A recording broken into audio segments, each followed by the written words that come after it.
दिल क्या करे जब किसी से किसी को प्यार हो जाए। ও মা গো, কোন শালা মারলি রে? ঘুরে দেখি সিমি আপু দাঁড়িয়ে আছে। আমি মেরেছি। মারলা কেন আমাকে? রাস্তায় মেয়ে দেখলেই গায়েক হয়ে যাস, তাই না? মানে আগে বলো, মারলে কেন?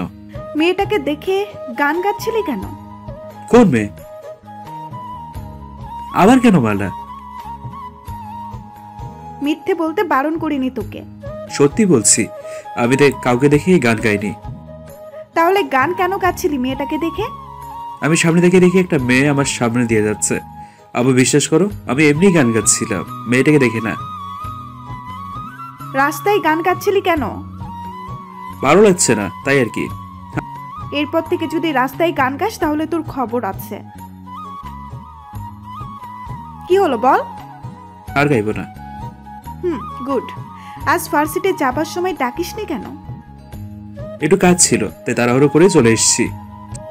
এখন চল ভার্সিটিতে, লেট হয়ে যাচ্ছে। চলো। আমরা দুজনে হাঁটতে লাগলাম ভার্সিটি যাওয়ার জন্য। আমরা দুজনেই হাঁটতে লাগলাম। যেতে যেতে পরিচয় দিয়ে নিই, আমি হলাম মোহাম্মদ রিফাত আলী, বাবা মায়ের একমাত্র সন্তান। এতক্ষণ যার ঝাড়ি খেলাম সে হলো নুসরাত জাহান সিমি। আমাদের বাসা পাশাপাশি, আমার থেকে 2 বছরের বড়। আমি পড়ি অনার্স প্রথম বর্ষে, আর সিমি আপু তৃতীয় বর্ষে।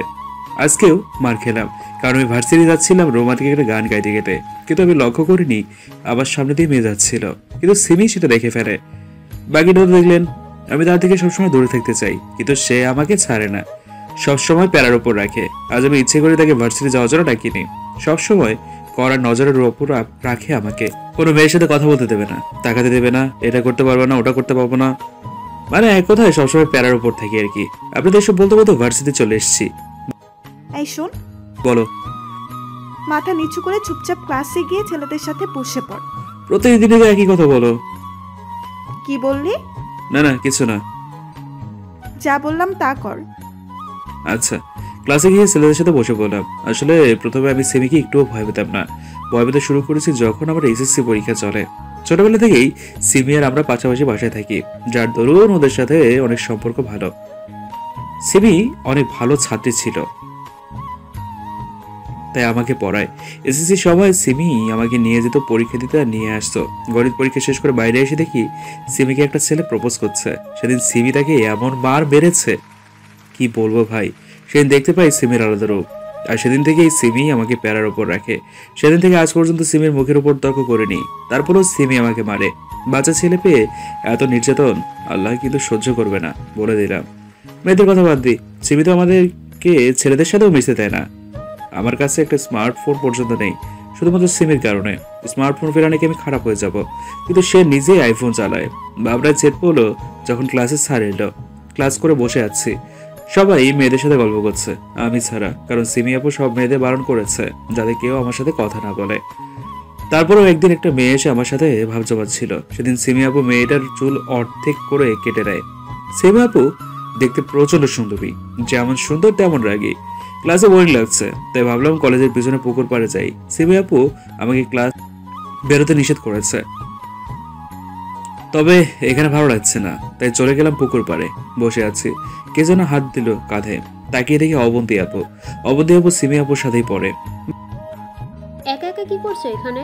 ভালো লাগছে না, তাই এসে বসে আছি। আমি বসতে পারি? না। কেন? আপু বকবে। ও আমার বেস্টি, আমাকে কিছু বলবে না। আমাকে মারবে। কিছু হবে না। অবন্তী আপু আমার গা ঘেঁষে বসে পড়লো। আমার ভয় করছে, সিমি যদি দেখে তাহলে তো আমি শেষ। বলে, রিফাত, আমাকে তোমার কেমন লাগে? ভালো। আর কিছু না? মানে? তোমাকে একটা কথা বলবো? বলেন। আমি তোমাকে ভালোবাসি। কি বলছেন?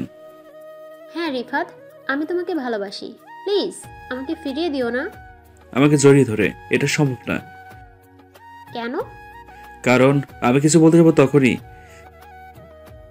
সিমি আপু অপন্তী আপুকে চড় মারল। চরের টাল সামলাতে না পেরে অপন্তী আপু পুকুরে পড়ে যায়। আমার ভয়ে হাত পা কাঁপতে শুরু করেছে। যে নিজের বেস্ট ফ্রেন্ডকে চড় মেরে পুকুরে ফেলে দিতে পারে, সে অন্য ছেলেকে মারতে ছাড়বে না। এটা তুই কি করলি? তোর ভাগ্য ভালো যে শুধু চর মেরেছি, অন্য কেউ হলে এতক্ষণ হাসপাতালে পৌঁছে দিতাম। কিন্তু তুই চুপ কর অবন্তী। হারামজাদা, তোর অনেক সাহস হয়েছে তাই না? অনেক বার বেড়েছিস। আপু আমি কি করলাম? তুই আবার কি করবি? তুই তো কচি খোকা। আপু আমাকে ইনসাল্ট করবে না। আজ শুধু বাসায় আয়, তোকে দেখছি। আপু, সিমি আর আমার কোনো কথা না শুনে হরণ করে বাসায় চলে গেল। আমি তো কিচ্ছু করিনি, তাও আমাকে বকা দিল। বকা তো দিল, এখন আবার হুমকি দিয়ে গেল বাসায় যদি যাই বাইরেই তো চর মারে, না জানি বাসায় কি করে বসে। আমার মতো নিরীহ ছেলে পেয়ে এত অচার করছে। আব্বু আম্মু আমার কথা শোনে না, সিমি যা বলবে তাই ঠিক।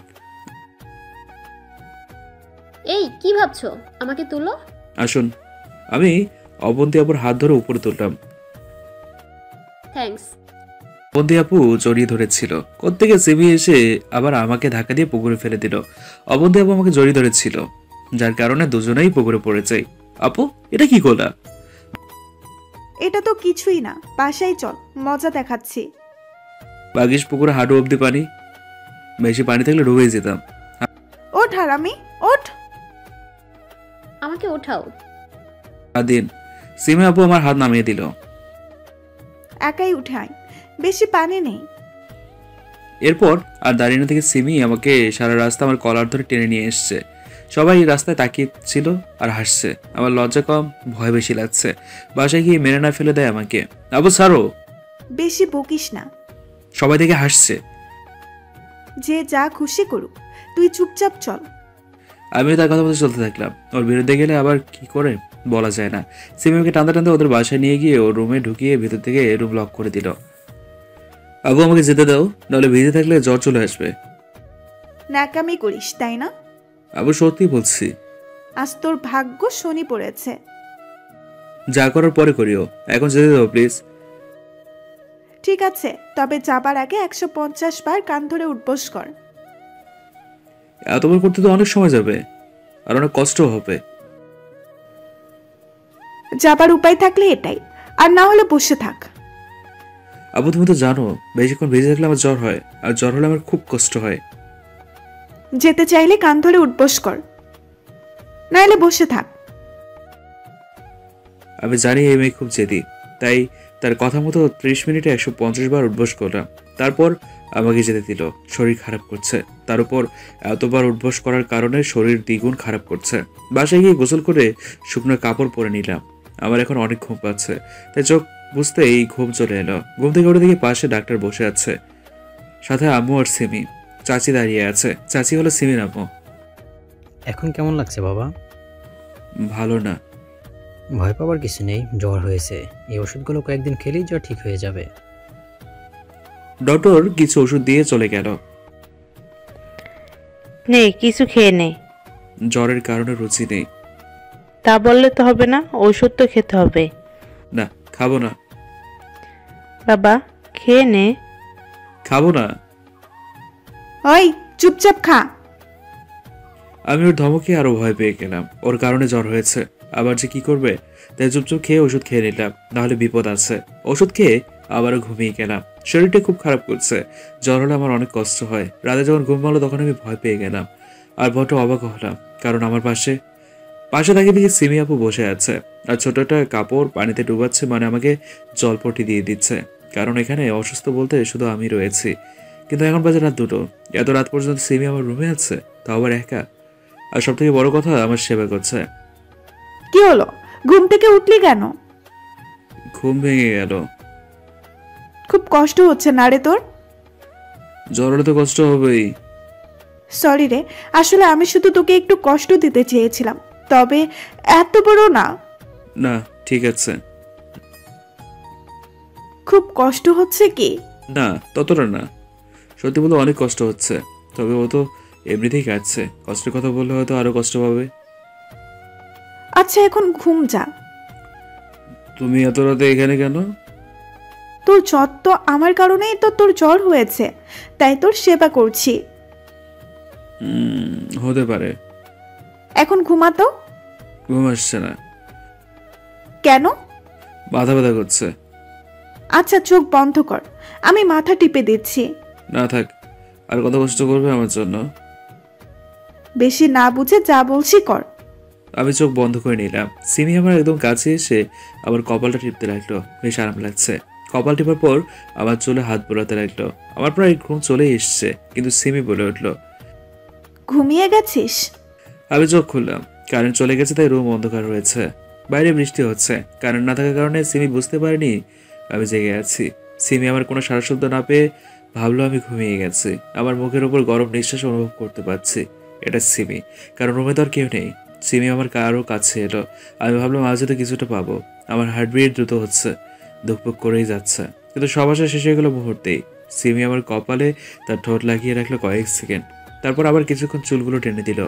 বৃষ্টি বেড়েই চলেছে, আর বজ্রপাত হচ্ছে। এত জোরে বজ্রপাত হচ্ছে যে আমিও ভয় পেয়ে যাচ্ছি।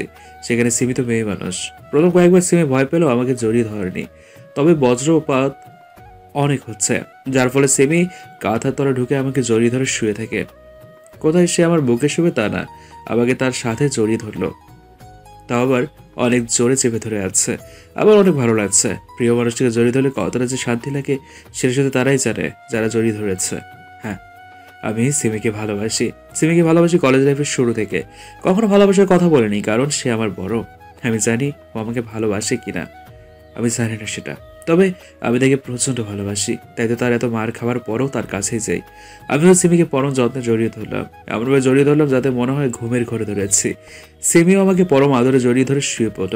হয়তো আমাকে ছোট ভাই মনে করে জড়িয়ে ধরে আছে, তবে আমি তাকে প্রিয়জন বলে জড়িয়ে ধরে আছি। বাইরে বৃষ্টি হচ্ছে, রুমের মধ্যে আছি। থমথমে নীরব পরিবেশ। এক খাটের ছেলে মেয়ে এক কাঁথা তলে জড়িয়ে ধরে শুয়ে আছি। এতক্ষণ যদি কাপল হতাম তাহলে কত কি না ঘটতো। মনের মধ্যেকার শয়তান মাঝে মধ্যে জেগে উঠছে, তবে নিজেকে আটকে রাখছি। না হলে হয়তো সিমি আর কোনোদিনও আমার সাথে কথা বলবে না। আমি যাই পারি না কেন, প্রিয় মানুষগুলোর অবহেলাটা একদম সহ্য করতে পারি না। তাই অনেক কষ্টে নিজেকে আটকে রাখার চেষ্টা করছি। আমি সিমের বুকে এতটাই মিশে আছি যে তার শরীরে ঘ্রাণ পাচ্ছি। ওর ঘ্রাণে আমাকে আরো পাগল করে দিচ্ছে। না যে করে হোক নিজেকে আটকে রাখবো, ভোর হলেই বাঁচি। তবে আজ মনে হচ্ছে রাতটা কাটতেই চাইছে না। বাইরে আরো জোরে বজ্রপাত হলো। সিমি ভয় পেয়ে কাঁথা দিয়ে মুখ ঢেকে নিল আর আরো নিচে নেমে এলো। এবার সিমের মুখ আর আমার মুখ একদম সামনাসামনি। ওর নিঃশ্বাস আমার মুখে পড়ছে। অনেকক্ষণ এভাবেই চলছিল, আর আমি নিজেকে আটকে রাখার চেষ্টা করছি। ছেড়ে চলে যাবো তাও পাচ্ছি না। সিমি আমায় আছড়ে পিছিয়ে জড়িয়ে ধরে আছে। সিমি তার মুখ একদম আমার মুখের কাছে আনলো। মনে হচ্ছে আমার পুরো মুখটার ঘ্রাণ নিচ্ছে। একটু পর সিমি আমার ঠোঁটের কাছে তার ঠোঁট নিয়ে এলো, এতটাই কাছে যে আমি তার ঠোঁটের সাথে আমার ঠোঁট এক করে দিলাম। দুজনেরই সেম অবস্থা, কেউ কাউকে ছাড়ছে না। কিন্তু একটু পরে সিমি আমাকে তার কাছ থেকে ছাড়িয়ে নিল। কি করছিস কি? না মানে বদপোলা, বড়দেরকেও এভাবে কিস করে? না মানে আমিও। আমি কি তোর বউ না প্রেমিকা যে আমাকে কিস করিস? না আমাকে ভালোবাসিস তুই? সরি আপু। কিস করার পর আপু বলছিস, লজ্জা করে না তোর? আমার মন খারাপ হয়ে গেল। কি হলো, কথা বল। আর হবে না। ভুল করেও আর কোনোদিন আমার সামনে আসবি না তুই, বুঝেছিস?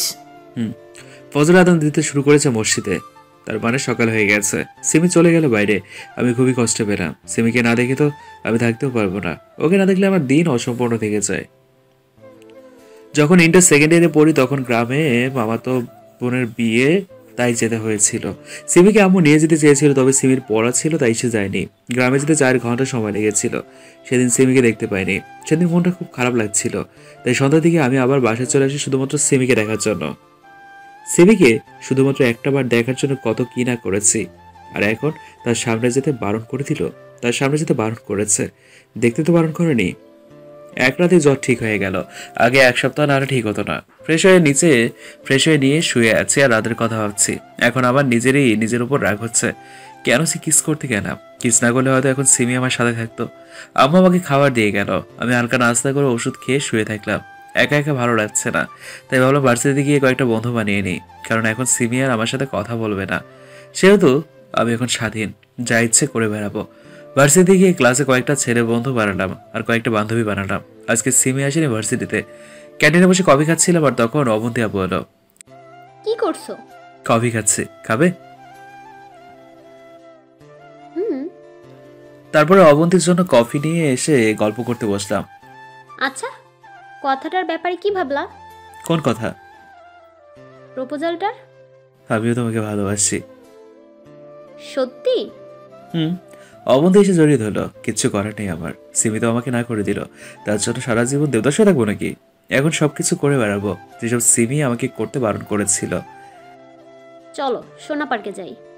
এখনো প্রেম শুরু হয়নি আর পার্কে যাবা? গেলে ক্ষতি কি? আজ না, শরীর খারাপ করছে। ওকে বাই, কাল ভার্সিটি আসবা। অবন্তী আমার গালে কিস করে চলে গেল। আমিও বাসায় চলে আসলাম। বাসায় এসে গোসল করে ঘুমিয়ে গেলাম। বিকেল উঠে গিয়ে দেখি সিমি আমার রুমে অগ্নিমূর্তি হয়ে দাঁড়িয়ে আছে। অবন্তী আজ তোকে জড়িয়ে ধরে কিস করেছিল? কি হলো বল? আমি সিমির দিকে নজর না দিয়ে ফ্রেশ হয়ে বাইরে আড্ডা দিতে চলে গেলাম। সিমির সাথে কথা বলবো না, সেই তো বারণ করেছে। মোড়ে বসে আড্ডা দিয়ে রাত 8টায় বাসায় গেলাম। বাসায় ঢুকতে সিমির সামনে বললাম, এতক্ষণ কোথায় ছিলি? আমি কোনো কিছু না বলে রুমে চলে আসলাম। পরের দিন ভার্সিটি যেতে লেট হলো। ভার্সিটি ঢুকতে দেখি ছেলে মেয়ে সবাই এক হয়ে কি যেন দেখছে। আমিও উৎসাহিত হয়ে উকি দিলাম। উকি দিয়ে দেখলাম সিমি অবন্তীকে থাপ্পড় মেরেই চলেছে। আমি সিমিকে সরিয়ে দিলাম। অবন্তীর দিকে তাকিয়ে দেখি ঠোঁট কেটে রক্ত বেরোচ্ছে আর চেহারার বাজে অবস্থা করে দিয়েছে সিমি। অবন্তী আমাকে দেখা মাত্র আমার বুকে চলে এলো। হারামজাদি, ছাড় ওকে। অবন্তী আমাকে আরো শক্ত করে জড়িয়ে ধরলো। অনেক ভয় পেয়েছে। রিফাত, তুই ওকে ছেড়ে দে, ওকে আজ মেরেই ফেলবো। ওই, তোর সাহস কি করে হয় অবন্তীকে মারার? তুই ওর জন্য আমাকে মারলি? মারলাম। আজ রাতে তোর খবর আছে। কি করবি তুই? সেটা রাতে দেখতে পাবি।